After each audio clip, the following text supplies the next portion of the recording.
Yes, sir. So today we have Professor O.R.S. Rao, who is the Vice Chancellor for IFFA University. A brief introduction of the sir. So Professor O.R.S. Rao is 1972 mechanical engineering pass out from IIT Madras. Then he went on to get PG diploma in industrial engineering from NITI Mumbai. He has 40 plus years of rich experience in industry, academics, and applied research. He has received a number of awards of excellence in educational leadership, including Golden Aim Visionary Vice Chancellor Award. We welcome you, sir, to College Dunia. So let's start. Starting with the interview, my first question is: you have held key positions at education institutes throughout your professional career. What are the key factors that keep you connected with the educational sector? No, very good morning to you, Mr. Arun Chaudhary. And I thank you very much, for taking some time to interact with me, and so that we can discuss various areas of interest for the education and also for the students. After having sort of gone to IIT for my BTech and also MBA in NITI, sort of both of them are premier institutes. And after that, I was fortunate to work in the industry for over 27 years, working in reputed companies like HCL Technologies, where I rose to the level of executive vice president. Then I was with the JMR Group, where I was the CEO for one of their group companies. And I was also with CNT. They are into the CAD CAM. There also I was at the level of the executive vice president. I worked both India and abroad. And as a part of my job, one of the most important things is recruiting people and recruiting talent. So those days, one of course, I used to visit various education institutions, like as an invited speaker for the various, seminars and conferences, and also guest lectures. Apart from that, I used to interview a lot of students, and I realized that there is a huge gap between the industry's expectations from the students and the, you can say, the competence of the students. When I say competence, I don't mean simply capability. It is the knowledge levels and also the skill levels. There is a huge gap. So that is when I realized that yes, after some time, after 27 years, what I thought is sort of enough is enough in the corporate world, both India and abroad. So then I thought, let me do something like, some kind of a service to the society. More than the service to the society, I thought that, it is a matter of, a satisfaction for me, myself, doing something for the kind of students. Because of that, I decided to move into the education. And it is more than, 18 years back, I have moved into this. And, I have been with the IFFA group for all the last more than 18 years. And as a part of my stint here, I set up business schools for the group, and I also set up an applied research and consulting unit for the group. And now I'm the vice chancellor for the IFFA University Jharkhand. Apart from that, I'm on the boards of 4 universities, and also I'm on the governing board of the Association of Indian Universities, that is the apex body as far as the universities are concerned. I think that's where I come from, and I'm really enjoying it. And I'm able to sort of contribute a lot, because sitting on the industry side, it's always easy to pass a comment or make a this thing critical remark saying that what industry, what education is not doing. But sitting onto the education side, now I understand what are the issues, challenges, and on how to make my aspirations come true. That's what. Yeah, thank you so much, sir. That answers a lot. So my next question is: being the vice chancellor for IFFA University, what is your philosophy of leadership? How would you describe your leadership style? See, essentially, like because I worked in the industry and also in education, I have seen the difference. Sort of in the industry, typically what happens is, starting from the CEO downwards, everybody drives the entire organization for results, and typically they are all tangible results. But there is a kind of a set hierarchy into the industry, And whereas if you take in the education, like particularly in our university, we have got multiple disciplines, and we have got multiple people that are coming, faculty members. They are all highly qualified and highly experienced people in their own domain. And here, yes, I need to respect all of them, every one of them, and because none of us can claim that we know something better than them. They're all the experts in the field. So, but at the same time, while we have got expertise in specific domains and specific areas, as a team, we are all accountable to deliver quality education to our students. Now, our customer is the student. We need to deliver quality education to our students. And when I say quality education, ultimately, we need to groom them into successful professionals, whatever they want, whether they want to do a job or they want to become an entrepreneur or whatever into that. And also, besides that, as a university, unlike an engineering college or a business school, the universities must produce intellectual output in terms of the research and publications. That's the hallmark of a university when compared with a business school or engineering college. So this being the case, I put together the key performance areas, and these key performance areas are made known, starting with our deans, heads of departments, and all the faculty members.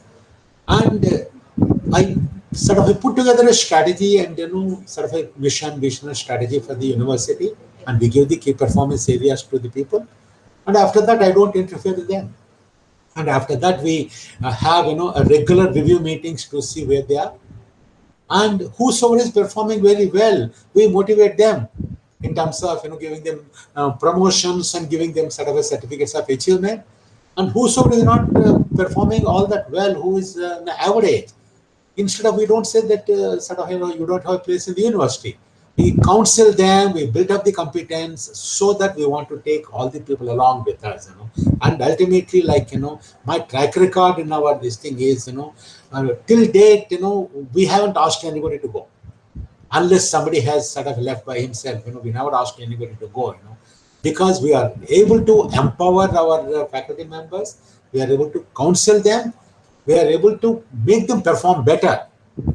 And as an individual myself, like coming from the industry, the advantage for me is I'm accessible to all the people. In so many the university environment I have seen, in most of the universities, the vice chancellor sits in an ivory tower. He sits in a chamber and he has got all the, nobody can enter his chambers, and without this thing. Whereas in my case, I've got an open office. Be it a faculty member, be it a student, or be it a parent, or anybody, can walk in. Maybe sometimes, maybe, if somebody else is there, maybe ask them to wait. Other than that, it's an open office. And nowadays, in the COVID-19 situation, it's not, somebody walking in like that. Sort of somebody can barge in, on a telephone call or a WhatsApp message, or SMS or email. I get lots of mails, lots of WhatsApp calls, sort of. I take all of them and I respond, whether it is, 24/7. That's my style of working.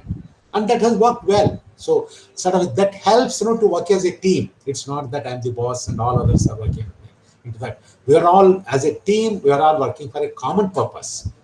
The common purpose is the students and how to groom the students. That is what we're taking. Yes, sir. That explains a lot, and that is really great. And you sent a mail to me. You sent a mail to me a couple of days back. And normally my mails, they don't go through my PA at all. I see the mails directly and respond to them. Maybe at 11:30 or 11:40 I responded to you, and तुरंत आप भी reply किए थे. So I think that's how I work. Thank you so much. Yeah, that's great. So my next question is, being the VC of ICFI University, how do you strategize about the key programs and plan for the marketing administration of your school or the university that you are into? Good. That's a very good question. See, as a university, when compared with the business schools, engineering colleges, or the law colleges, the characteristic of a university is the breadth and depth. That means that, we need to have, programs, into multiple disciplines, and we also need to have programs into the multiple teams. That means that undergraduate programs, postgraduate programs, and the PhD programs.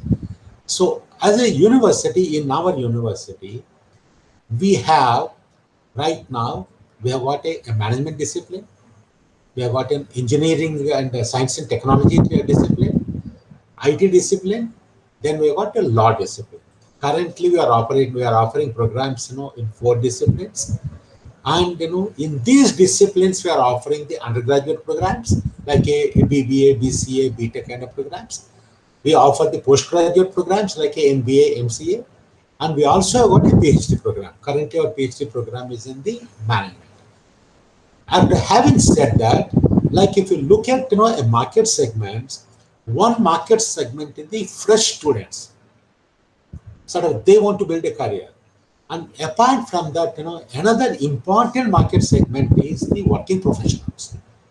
Working professionals, it could be somebody like you. Like in fact, you have done some qualification, you are sort of a working. But you want to improve yourself on a continuous basis. So this being the case, there is something called a continuous improvement and a lifelong learning. And in this area, we offer the programs for our working professionals.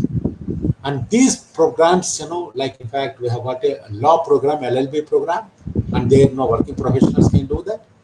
And there we go as per the regulations of the Bar Council of India with regard to the timings. Then we have got a MBA program for the working professionals, and these programs, it's a full-time program, but as per the convenience of the students. And we also have got a part-time PhD program in management, and that is the most sought after program in the country today. That is considered to be one of the best programs, in India today. So with the result, people coming from industry, like, starting with the IBMs and TCS, Cognizant, banks, all of them, then Army, all of them, they do our PhD program into that. So then after having said that, sort of considering that, we are in Jharkhand, we would like to offer the programs, as per the sort of a current environment there. The Jharkhand is a land of mines. So this being the case, our university, we have got a lot of focus on mining.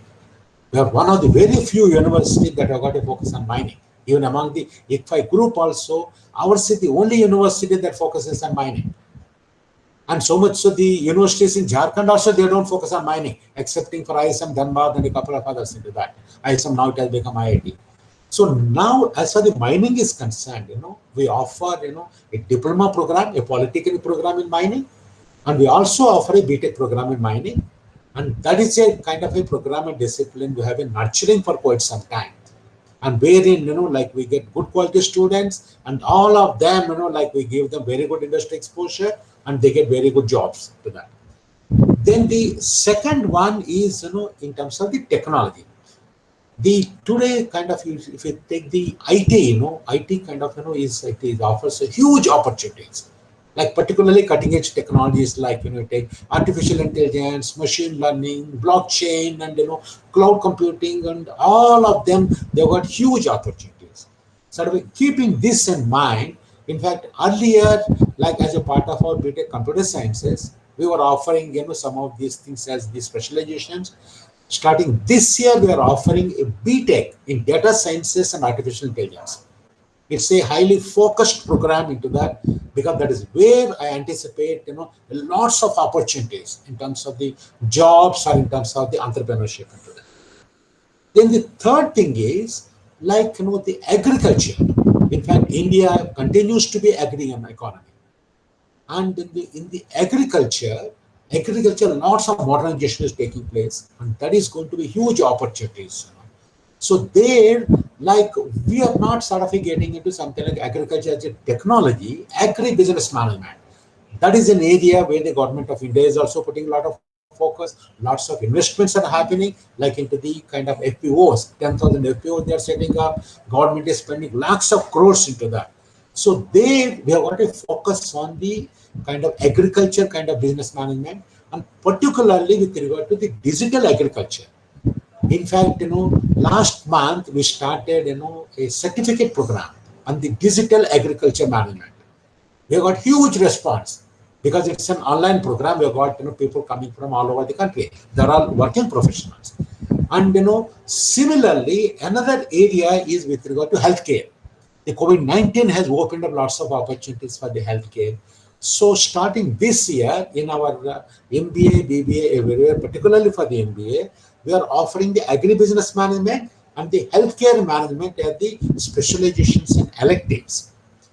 And like, this way what we do is we identify the target markets, the contemporary target markets, and for each of our programs and market them accordingly. We look at, what is the kind of candidates that are that are looking for these kind of programs, and we build the concerned USPs for them and we market them. That's what we do.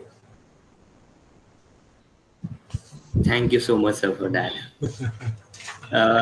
Now, how does the curriculum of the FI University that ensure that they are into the best practices of the industry? Yeah. So that's a very kind of pertinent question, considering that when we see that the employability levels of students is going down. So the curriculum and the mode of delivery, they have to be commensurate with what the industry expectations are there. See, most of the programs offered by our university, they are all professional programs. We got very few programs which are stable programs into that. So after this program, the graduating students, they aspire to get a good job. And that is sort of a very natural into that. So keeping this in mind, what we do is, every year we study the technology trends, and we also look at what is happening in the kind of industry and what are this industry's requirements. On the basis of that, we sort of look at how the kind of curriculum has to change so that it becomes very contemporary into that. So there sort of one aspect is with regard to the kind of various the courses what we bring in. Like as I mentioned, if you take something like in the area of the management, what we have seen is typically what is happening is the management is becoming more of an interdisciplinary. Today, in fact, technology is pervading into management. Like, in fact, if it is something like a fintech, because if you take 5 years back, fintech was unheard of. A digital marketing was unheard of. Something like, what you call digital HR was unheard of into that. Now, in management, we have to offer this kind of, the disciplines into that elective. So what we have done was now things like, maybe, a digitally enabled disciplines we have kind of identified. Like as I mentioned, a fintech, digital marketing, digital HR, some of these things, they were incorporated into the functions into that. Apart from that, another thing that is happening is a digital transformation of business is the new buzzword. Today, if you look at all the IT companies in India today, most of the kind of projects what they are getting digital, they are all digital transformation of business. It is not just pure technology alone into that, and how kind of a digital kind of technologies change the industry and how we operate the business into that. So what we have done was a digital transformation of business. We made it as a compulsory course into every one of our programs. Be it a BBA program, be it a BCA program, be it MBA program, everywhere. Earlier, we used to have something like an enterprise resource planning, maybe 5-10 years back. That was only one element of technology. But here in the digital transformation of business, we look at various aspects into that. This is one part of it as far as the curriculum is concerned. The second thing that is happening is, like COVID-19, while it has caused a lot of havoc, it has thrown up lots of opportunities. What has happened is the entire mahal, the entire work environment has become digital. So with the result, starting with something like teaching, learning onwards. Today, the students, when they graduate and go to the kind of a company, there they have to work in a digital environment. Today, the companies are specifically asking, they are saying that we want to have a digitally ready students. They are not sort of job ready. 5 years back, they used to say job ready or employment ready. Today, they are asking for a digitally ready. So keeping this in mind, what we have done was a digital skills, we made it as a compulsory course. It starts in the first semester itself. For all the students, one, they should know on how to use technology for learning. Second is on how they must use the technology for their own job itself. So in line with that, what we are doing is for our students, when we have got live projects and various things, all of them are happening digitally. So we are able to get them. So this is another thing sort of what we brought in, so that the student feels very comfortable starting with learning, doing the projects, and in the end today all the interviews are happening online. So Bachelo must know how to attend the interview, not even that on how to present his CV. It's not like in the earlier days into that. So this is another thing, we brought in a transformation, what I call it as it is digital transformation of education. When we are talking of digital transformation of industry and business, I should transform myself and my own kind of line of working into that. I think this is something sort of what we have been doing, and we have arranged for online or virtual kind of live projects. Not even that, for our sort of particularly if we take our BTech program and also diploma program and our IT program, there's a lot of practical skills required. There, what we have done was, now we have got virtual laboratories and workshops. We have got a tie-up with IIT Delhi for the virtual labs. With the result, as a part of our curriculum, our students, they may not sacrifice their learning with regard to the workshops and labs. They go through a virtual workshop into that. These are all the kind of things what we have done. Let me tell you some of these things what we have done. They became the best practices for the rest of the industry. Not even that. In fact, as a matter of fact, we built a kind of a platform for our online learning. And that is being emulated by a lot of others. It is called Swadhyay. Swadhyay Digital Learning Management System Platform. We designed and implemented that. That's what. Yeah. Thank you so much, sir. So, when you first came to ICFI University, what was your vision for the university? Has it evolved over time, and how far along in implementation that vision are you? See, when I joined the ICFI University, at that point of time, the university was offering only 4 programs: a BBA, BCA, BTech, MBA in 2 disciplines. That's all. That is 3 undergraduate programs and sort of a 1 PG program. And so what I have done was I said, this is very narrow. So we wanted to sort of broaden that. And now we are offering 18 programs in 4 disciplines and multiple days, as I explained. Sort of that is one thing that we brought in, so that, like, in fact, ultimately our customer, that is the student, must have a choice. The students that may be interested, like, in fact, somebody wants to make a career in management, somebody wants to go into IT, somebody else into a technology, or somebody else into law. So for every one of them, we are giving a choice. So because of that, we got a range of programs what we have. The second thing, what I had done was the industry interface got strengthened, by leaps and bounds. And with the result, sort of today, we have got, types and partnerships, with reputed companies like Larsen and Toubro, and with the Bosch. Bosch is a kind of a multinational in terms of as far as the automotive is concerned.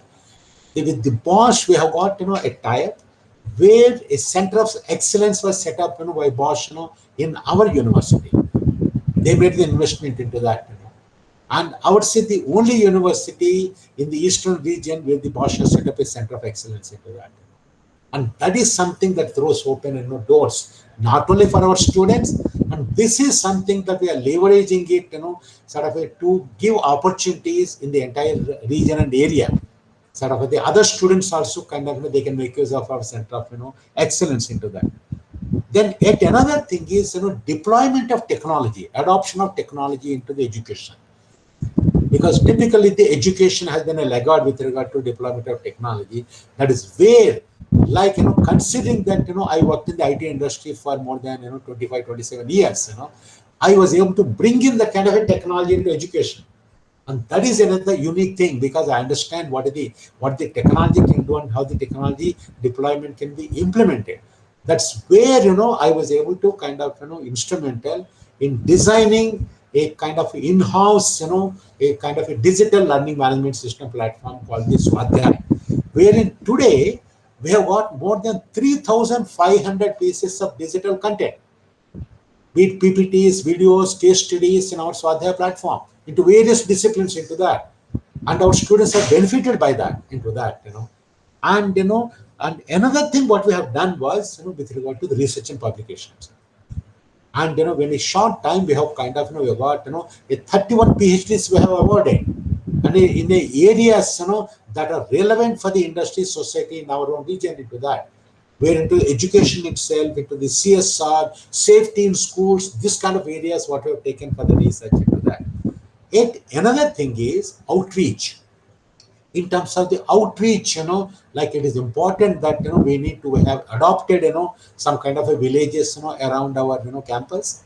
And we are doing a lot of social service for them. And that is an area that brings us, sort of, close to the society where we are into that. We are able to sort of, do a lot of service to them. Sort of, as far as the society is concerned, for the students, we conduct remedial classes. They are all students that go to the government schools. We sort of, donate books to them.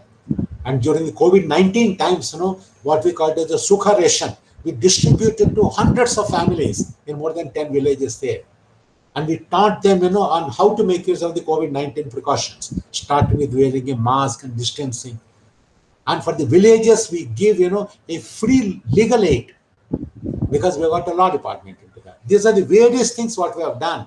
So what we have done, what I have done in the last sort of a few years has been, just like we talk of, all-round development of the students. It's an all-round development of the university from the various perspectives. Thank you so much, sir. That was great. And all the initiatives were great, actually. And my next question is, what do you think should be the ICFI University's top priority over the next 10 years? The next 10 years, if I look at, the perspective of the industry and how the industry is changing and how the job opportunities are changing, sort of one thing that is coming out very clear is, so far, the industries have been into certain sort of specific, silos. And also the functions, and the kind of, jobs also have been into some functional domains. And that is changing. With the result, what is happening is, the kind of, the areas where more and more jobs are coming up are going to be in the interdisciplinary areas.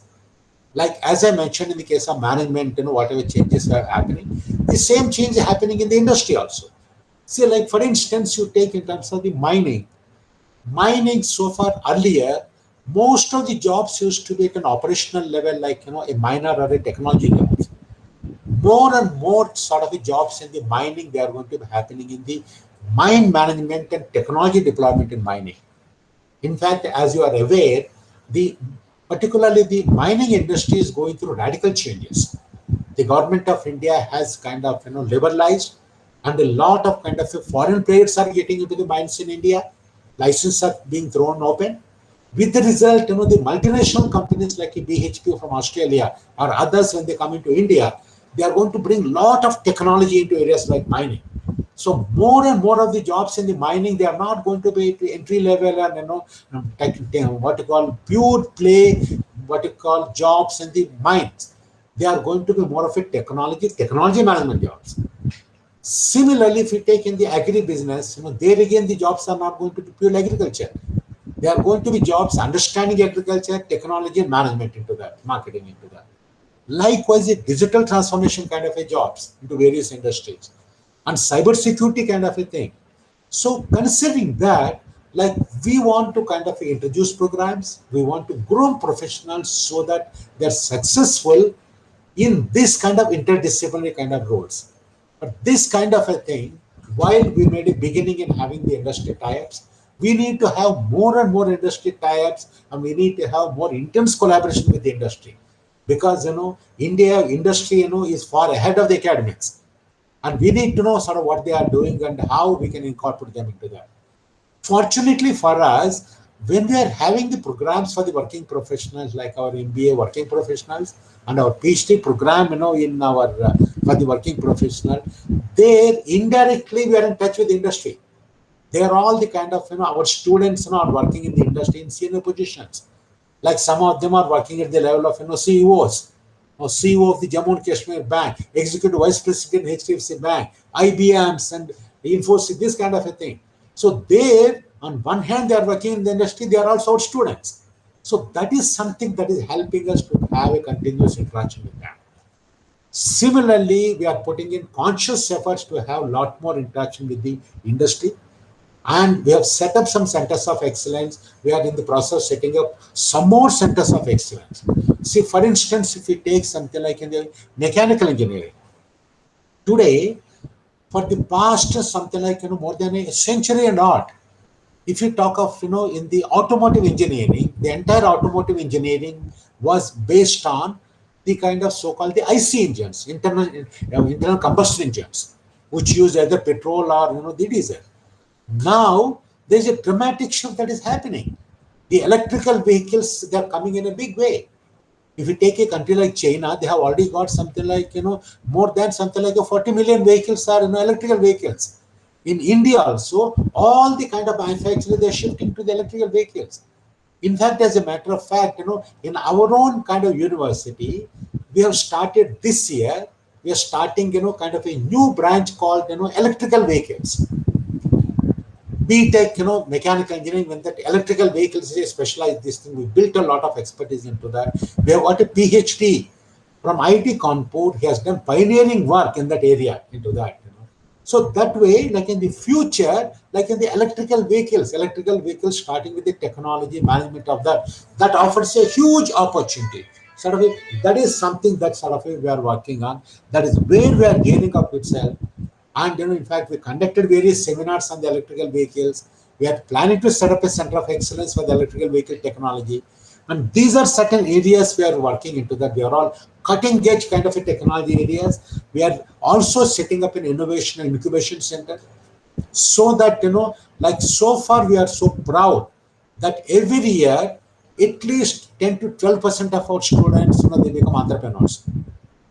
People, generally they don't expect that to come from, regions like an Eastern region, whereas our students are doing a very good job. We want to have more and more entrepreneurship coming up, particularly in the emerging technology areas and cutting technology areas. These are the kind of priorities that we have got for the next 10 years. And maybe on the entrepreneurship, from 10%, it is to scale up to at least 20%. Because somebody must become, boss of his own. And he should become, an employer rather than an employee. These are our aspirations. Yes, sir. Thank you so much, sir. So my next question is, what are some of the biggest challenges you see both for the higher education in general and for ICFI universities specifically? In fact, the government of India under the leadership of our Prime Minister Narendra Modi ji, they have brought in the kind of a new education policy 2020.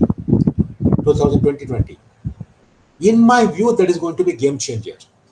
So for the future, for the entire education in India, starting with a school education going up to the higher education and the kind of vocational education, that is setting a tone for the new changes into that.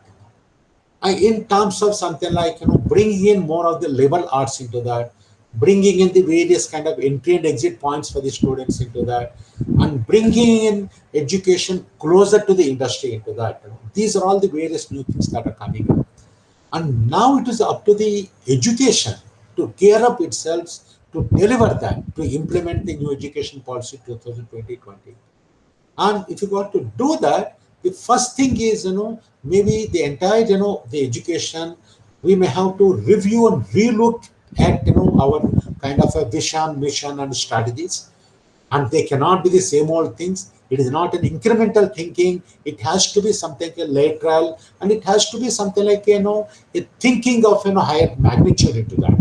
That is the first thing in terms of the thinking, strategizing itself. Then the second thing is, the challenges wise, sort of a country as a whole, we got, very good kind of a competent, faculty that are there. But at the same time, as far the education is concerned, still we are unable to attract very good quality and competent people into the as the faculty members. So no doubt we are getting qualified people. As I mentioned, looking at the next 10 years, if you want to build kind of professional to meet the challenges of the industry, we need to have more and more faculty members coming with the industry experience. So that is a kind of a challenge that is there. Unless we do that, because as such what happens is maybe the faculty members, they are excellent academically, they are very good, but ultimately we must be able to bridge the gap between the industry and this thing. In my case it is unique. I'm one of the very few that was able to kind of get from the industry to the academia. So this kind of a thing, we need more and more people coming into that, because there is a divide today. Like in fact maybe the industry people somewhere some level of reluctance is there, maybe in terms of the salaries, in terms of the work environment or whatever to that, I think that's a challenge that has to come in into that. And the sort of, the other sort of a challenge that is there is the COVID-19. The COVID-19, when it came in, people thought that it will go away in 2020. We thought that, with the, after all, we all wished and prayed to God. And we all kind of rang bells and did bhajans and we did hardly so many things we did. But it's not going away. And it has come in a new avatar called the second wave. And now, on one hand, like the entire education has to adapt itself, to a new normal. That's a challenge for the entire education. Second thing is, the COVID-19 is affecting the industry and the economy per se to that. So, in fact, we have seen the manufacturing industry, in fact, it has sort of taken a beating into that. So, with the result, even before that, like, they're having issues and challenges with regard to the employment of the BTech students in the engineering, core engineering jobs are not there.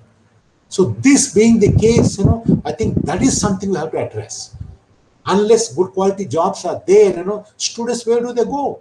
They complete this, after that, maybe some of them, they go for higher education. In fact, as a matter of fact, we are seeing a change in the trend. Like earlier, our BBA, BCA students, a lot of them, they used to go for higher education. This I'm telling you about 2 years back. 2020 and 21, we have seen a lot of BBA and BCA students, they want to get into job. And we were able to get them very good jobs for the BBA and BCA, as far as we are concerned. But that is going to be a challenge in terms of that. Getting jobs, economy must do well so that good jobs are there. And on the other hand, getting, a good competent faculty members, is another thing. I think that has to work out. These are the two major challenges, as I see, that applies everywhere. And also the third thing I may so say is, like in terms of the technology adoption, particularly if we are talking of, today if you want to give a digital education, in India, there is a digital divide. If you take between the metros and urban and rural areas, if you take our kind of our region, a lot of students, they come from the kind of a towns and small villages.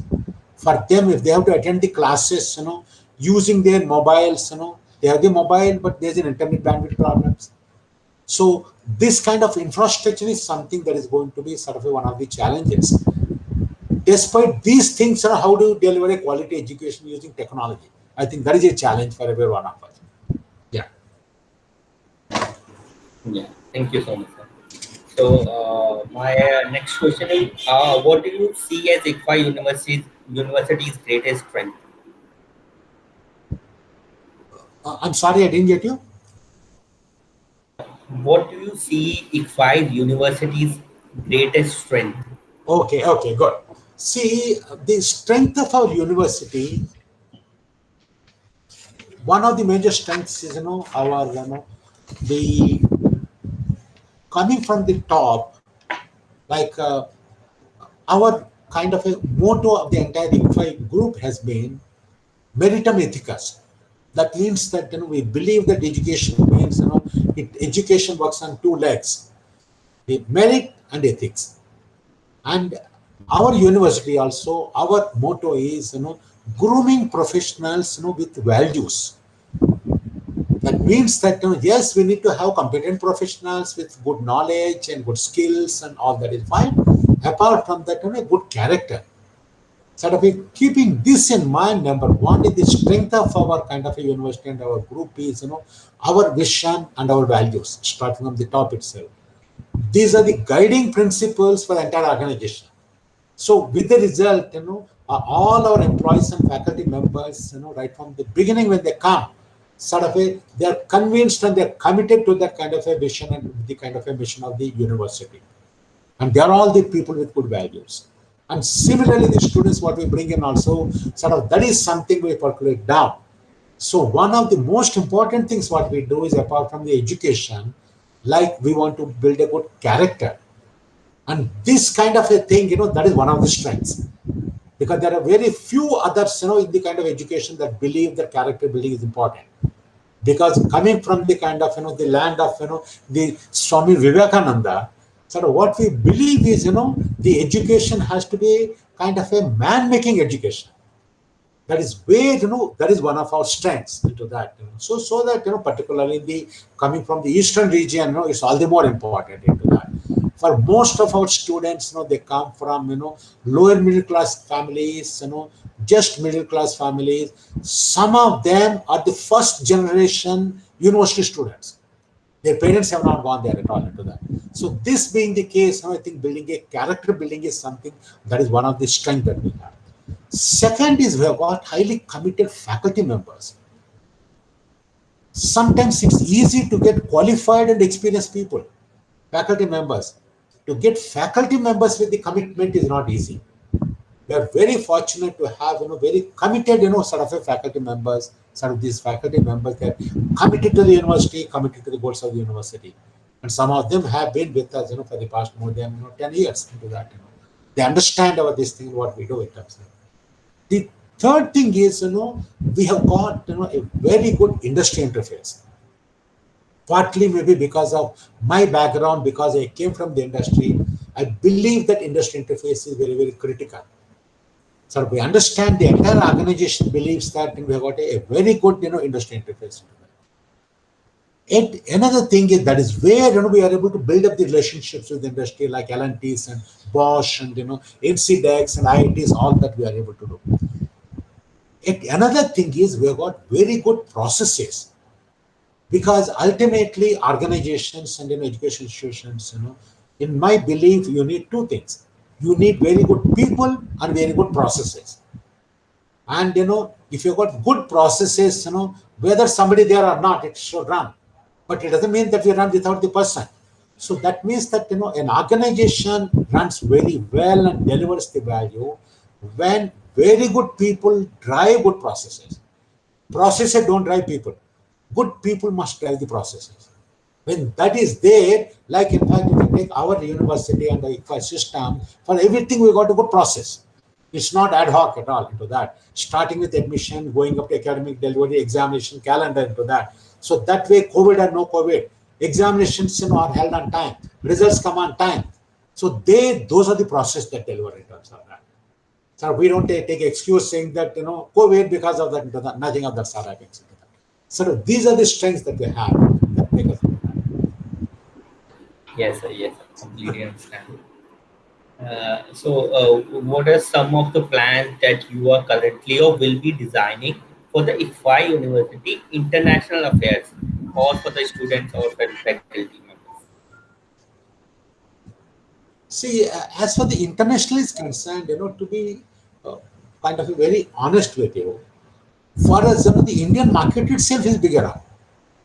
And like, if you take our, the catchment market, and if you take something, Bihar, Jharkhand, Chhattisgarh, Odisha, Bengal, that itself is big. And also the Eastern UP, that itself is a huge market, where currently the kind of, the CAGRs, there's still, there's a scope for improvement into that. So our first priority is our domestic market. The second is our neighboring countries. Like, because, at this point of time, we also have to be very realistic to say that, say after all, how do you expect somebody from US or Europe, come and study in India? Yes, it's all very nice to say that, yes, we want to become the Vishwagurus. But at the same time, we think that, we have to think realistically. So why should somebody come? Are we offering a better education to them? So at this point of time, like first kind of our target market is India, surrounding kind of these thing areas into that. Number two is the neighboring countries. The neighboring countries could be something like you take Bangladesh, you take Nepal, you take something like some of these countries that are there, and also the Middle East. Middle East has got a fairly large Indian population that is there. So what we do is, sort of from these sort of these things, yes, typically we are looking at, sort of, the students of the Indian origin. Already some of, if you take some of our online certificate programs, some of them, already we made some inroads into that. Like we have got some Indian students, doing, our, online programs, from there because there is no jurisdictional restriction. Thanks to the UGC now with the online programs, they are doing it, online certificate programs. And maybe when once you get the permission, we also will do some more online programs. And that is one way we believe that, yes, we can cut across the boundaries and get into that. And maybe in the second phase, we look at people coming from there to come and study physically our programs into that. So I thought those are our plans into that. Thank you so much, sir. So, my last question for you is, do you have any suggestion you would like to give it to the current youth and the aspiring students, be out of ICFI University or the other universities in general in India? No, excellent. I think that is very timely because right now the students are graduating, and a lot of students and parents they are at the crossroads. Sort of इसके बाद क्या करना है? So and so there like in fact unfortunately in India we don't have some structured mechanisms to counsel the students. If you take in the developed countries, there are very structured mechanisms for counseling. There are professional agencies that do that without any bias into that. So my advice to the young students is the first thing is every student must kind of understand himself or herself and sort of understand what is the area of your interest. Sort of some students may have interest in IT, some students may have interest in terms of languages, some students may have interest in technology, some students have got interest in law. So there the most fundamental thing for a student is the interest and passion. जुनून जो बोलते हैं ना, I think जुनून अहम चीज होती है. And unfortunately today what happens in India today, most of the students sort of they ask a classmate, अरे तुम क्या करना चाहते हैं? अरे is that important? And then there is some kind of a herd mentality or mob mentality. अरे मेरे classmate जो कर रहे हैं मैं वही कर दूंगा, मैं क्लासमेट कौन से कॉलेज में जा रहे हैं मैं भी उसके साथ चलूंगा. The other kind of a syndrome what we find in India is parents say that ये बच्चे को ज्यादा parent I'm not saying it happens in the cities but particularly towns and villages parents का कुछ उम्मीद होते हैं, and parent will say that अब बीटेक ही करना है. बच्चे लोग बोलते हैं नहीं बीटेक मुझे सारा इंटरेस्ट नहीं है, मैं नहीं कर पाऊंगा. नहीं अब तो बीटेक ही करना पड़ेगा. इसके बाद क्या होता है, he is forced to do kind of this thing and he doesn't have month and कुछ भी नहीं है. इसके बाद he doesn't do well and then after that we blame everybody. So इसी के वजह से my kind of most important advice for the students is हर बच्चे हमको समझना चाहिए there is my area of interest. And we have seen what we do is when our students join our kind of a college, our university, right on the first day we ask them, इसके बाद आप क्या करना चाहते हैं? Believe it or not, Mr. Arun Chaudhary, there are students that come and say that, sir, मैं actor बनना चाहता हूँ, cricketer बनना चाहता हूँ, ये करना चाहता हूँ. But sometimes what happens is, our hands are tied. वो तो बीटेक में एडमिशन ले आता, नहीं तो बीसीए में एडमिशन ले आते, इसके बाद वो तो क्रिकेटर बनना चाहते हैं, and he wants to be something. So what we do in our university is, so we can't discourage him, we can't discourage the parents. We try and build a career along the lines of interest for them. We tell them, ठीक है, अब तो सिर्फ BCA करना है, इसके बाद how can you make use of technology for your own career or choice? ऐसी चीज, or somebody will say I want to become my own businessman into that. That is what we are able to navigate into that. Instead of that, in fact, another thing what we do is the students when they come for admissions and interviews, उसी समय हमारे बच्चों को हम तो सलाह देते हैं.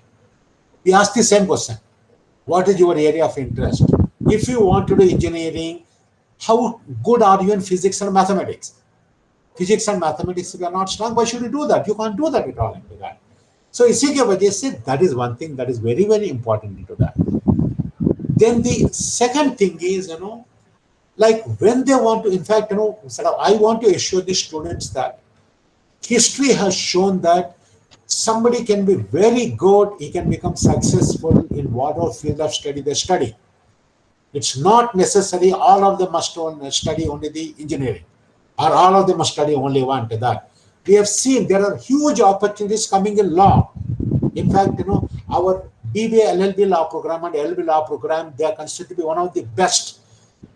We get very kind of meritorious and very smart students coming and take the programs, and including our BBA BCA program. So that way you take any field of education, if they do well, if they do with kind of genuine sort of, when they study, they can make a very successful career in that. There's no doubt at all into that. That is number one. Number two is, the second decision point is where to study. इधर भी what happens is, ज़्यादा बच्चे होते हैं, hard mentality होते हैं. They say that, sort of, मैं साहिली उधर जा रहा है, मैं भी उसका साथ चलूँगा. Instead of that, also sometimes what happens is, the students get kind of lured by certain thing like, अरे हमारे पास इतना cricket stadium है, swimming pool is there, air conditioned classes are there. Sort of, every student must understand why the student going to a college to study, to get good quality education. If you have got something like cricket kind of a stadium, if you have got a swimming pool, are you going for that? Or a gymnasium if you are going there? So student must be clear, and in fact our parents must be clear. मेरे बच्चों को इधर भेजना है किसके वास्ते? Good quality education. Easy getting good quality education. Good quality education माने curriculum. They must know the curriculum, what is happening in terms of the curriculum, and good quality faculty members, good quality academic infrastructure, and good quality sort of pedagogy that is there. If you take BBMB, case studies are they using or not? Are they using technology? अभी मान लीजिए now online classes चल रहे हैं. Online classes, every university is doing in their own way. Some universities they are simply sending PPTs. Some universities, जैसे हम बात कर रहे हैं, they are simply talking like this, and all the students cannot attend classes like this. Whereas our university, we went with a blended mode. Blended mode में क्या होते हैं? What we do is, all the study material is there online. बच्चे लोग आपके सुविधा के अनुसार they can go through that. Then we run classes. These classes are all recorded and keep it there, so that irrespective of the bandwidth, wherever they are, they can study. Particularly during these days, they have to see what is the kind of a digital infrastructure that they have got, and digital kind of technology, how the university is using. मान लीजिए next semester मुझे लगता है it has to be online, going by whatever we are seeing. So this being the case, they have to see what is the kind of a soft infrastructure. Technology infrastructure is more important than a pure physical infrastructure. I think that is what we got to do. And also another thing what they got to look at is soft skills. Jada bache, if you leave aside the metros and top ranking kind of institution, for most of the students the problem is challenges with regard to the communication skills. They can't speak properly at all. And we have seen it's not the kind of maybe a kind of a marks what the students get when they get the job selections. It is the soft skills. So what is the focus of soft skills in the university and character building in the university? And also, as far as the students are concerned, I recommend that students they must inculcate a hobby. ऐसा नहीं सिर्फ पढ़ाई तो एक चीज होती है. They need to build a holistic and all-round personality. That is what will help them in their profession and in their own life. Because ultimately they have to be happy. पैसे तो कमाएंगे, इसके साथ ही साथ they have to be happy. So that way the character building is very important for the students, along with the hobbies. These are my pieces of advice to them. And ultimately, the last thing is students have to work hard. ज्यादा ज्यादा बच्चों का मानना है, अरे चलो यार, in fact they see the kind of movies, Hindi movie जैसा होते हैं ना, दे थिंक दैट अरे चलो हम तो एकदम बिकम लाखपति करोड़पति बन सकते हैं. So bagair hard work, there's nothing that comes easy in life, isn't it? So that is something, that is a value every student must know. Without hard work, nothing comes cheap. That's what. Yes. So thank you so much, sir. That was really, really great, and that was very insightful. All your thoughts coming from a lot of 40 plus years of experience and the education that you have acquired throughout. No, in fact, Mr. Chaudhary, let me tell you, I myself have come up like that. I'm telling you, I came from a middle class family, a lower middle class family from Andhra Pradesh, from a small town I came. And through sheer merit and hard work I came up. And because I was a topper in the kind of a school, I was one of the toppers in the state, and I got a merit scholarship. And otherwise, my father could not send me for engineering at all. He could not afford. And without going for a coaching center or something, I got a seat in IIT with a good rank. With the merit scholarship on IIT, I could go there. And then, IIT gave me an opportunity not only for, a good quality education, but also in the all-round personality development. And all the credit goes to my parents for building my kind of a character. And, the institutions where I have gone, they gave me the foundation into that. Because today what we are is because of that, And from there, yes, I had the opportunity, to go for the premier these things. And I was able to get into some premier kind of, organizations.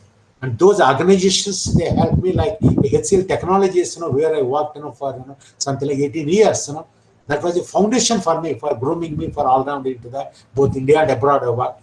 So that way, whatever lessons I learned from my own life, I believe that they are useful. My children have learned and they have come up that way, let me tell you. And हम बच्चों को हम तो जायदाद नहीं दे सकते हैं, जो बच्चों को दे सकते हैं, values we can give, and those values are important, because whatever money you give, it will go away. That's all into that. If you give them good character and good values, that will be their lifelong. And another thing what I learned is, every one of us, we can't put a stop to learning. There is something called a lifelong learning. Let me tell you, every day I learn. When I talk to you, I learn from my kind of our conversation. Like I learned a lot of things from you. You are a good listener, isn't it? You are a very patient listener, isn't it? These are certain things very important. After all, what I believe is in every minute from everybody on the earth, we can learn at least one thing, provided we want that inclination to learn. That is what I call it as a lifelong learning. Learning money, not for a degree certificate, because this kind of a learning is important. These are my thoughts, Mr. Arjun. So thank you so much. That was really insightful, and I do learn a lot from your experience. Other thing I want to mention to you, Mr. Arun Chaudhary, is as for the ICFI University Jharkhand, we don't do a lot of publicity, but a lot of people may or may not know. Ours is a university where we are able to, the kind of the type of students what we get, they are all students, they come from the middle class families, lower middle class families. Most of them are average and above students. Our university has the distinction of converting or value adding average students and converting them into extraordinary graduates. Because I have gone to IITs. IITs, because I have a lot of respect for IITs and IIMs. But they get the kind of cream of the society. Whereas, we get the students, what we get, they are all the average students. Average students ko leke, we are able to convert them and value add them into extraordinary students. Today, we take pride in saying that, our alumni, they are working in, organizations like a Google, sort of a Google, Microsoft, TCS, Infosys, like large organizations, very senior roles into that. And our students are working in TCS, working in cutting edge technologies like artificial intelligence. And our students are working in Google, doing a lot of work in the digital area into that. They are working, in SBI, HDFC Bank, and Hero Motors, Mahindra and Mahindra, all of the engineering students. And that is something we take really pride in terms of that. So that is something that the students must know, that say after all, maybe like whether somebody is average or this thing into that, what is important with the value addition what we do. That is something they should know. The second thing is, like a lot of independent agencies, they have ranked our university. As far as Jharkhand is concerned, we are among the top 3 private institutions. There, when we say private institutions, it includes like BIT Mishra kind of institutions in that. And we are among the top 10 kind of the kind of a top ranked institutions in the entire eastern region or eastern zone to that. Among the engineering colleges, we are among the top 100 engineering colleges in the entire country. These are certain things, sort of a lot of people may not know. Because a lot of people think that, yes, for a good quality education, you have to go to only sort of Mumbai, Pune, Bangalore, Hyderabad, or Delhi. In the current situation, my kind of suggestion to a lot of students is, you need not run around everywhere. Locally, in your own region, you can have good quality institutions. Particularly like students in Bihar, Jharkhand, Chhattisgarh, Odisha, all that entire eastern region. They need not go somewhere else. Today, in fact, maybe going and going to institutions like Pune or Mumbai is out of question, isn't it? The COVID spreading so much into that. So that way, like in fact, locally, good institution like EcoMC Jharkhand is available. I think they should. I'm not forcing them. Look at it, kind of evaluate that in your own way, and before you take a decision, rather than taking a biased view that अरे झारखंड में गुणवत्ता education नहीं मिलेगा. कुछ बच्चों का ऐसे कुछ भावना होती है, वो भावना को दूर करना पड़ेगा. I think they need to understand and see they are there available. Maybe 5 years back, 10 years back, that was not the case. But now I say गुणवत्ता एजुकेशन मौजूद है आपके बगल में. I think that is something they should. Okay, so thank you so much for your time. That was really great. And once the video is uploaded, I will send you the link of mail for that. Thank you so much. Thank you so much. Okay, thank you so much, sir. It was great having you. Thank you so much for your time.